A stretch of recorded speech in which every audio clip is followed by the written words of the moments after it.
So I teach English to immigrants, and this past semester I was the professor for advanced listening and speaking. And I figured at this point, a lot of them probably don't even need to be in this class. They're just here because they're required to do their studies at university or whatever it is. They just need to qualify a certain level in English before they can carry on or get recertified in whatever they were doing back home. So I'm like, okay, they're pretty advanced at this point. Most of these students, honestly, I would say are already fluent.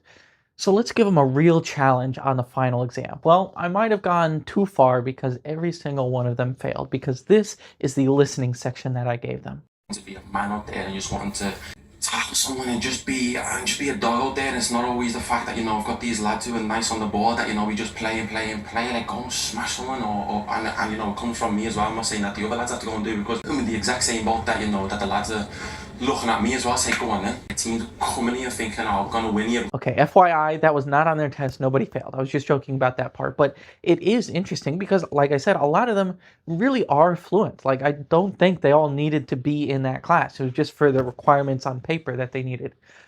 But a lot of them would still have trouble understanding that, because when you come to learn English, how often do you learn a Scouse accent? That was Curtis Jones, by the way. He's a player for Liverpool, and he was born and raised in Liverpool itself. That's known as a Scouse accent.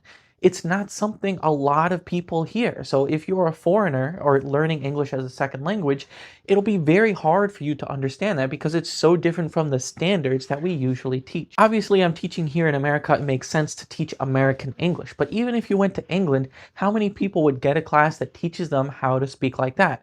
Maybe if you were learning from an actual Scouse teacher and you're living in Liverpool, that would make sense. But if you go to London or anywhere else, obviously it wouldn't make sense because now you're trying to learn a different local dialect. But what about all the people that are still in their home countries? A lot of my students started learning English in their home country.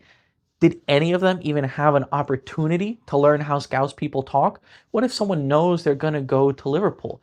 Did any country have an opportunity for people to learn Scouse accents if they can't find an actual Scouser to teach them? It's a great reminder that just because we can all speak something that can be labeled English doesn't mean we all speak the same. The way I speak might not be the most useful type of English for you. I'd like to think I'm very knowledgeable about English and a pretty good teacher, but if you take my lessons, you might be woefully unprepared for a life in a place like Liverpool. Because even though it's the same language, it's definitely not my language. So just think about that if you're trying to learn or you want to teach somebody English. And remember, every accent, every dialect, every language, the way everybody speaks around the world, no matter what they look or sound like, are all equally valid and beautiful.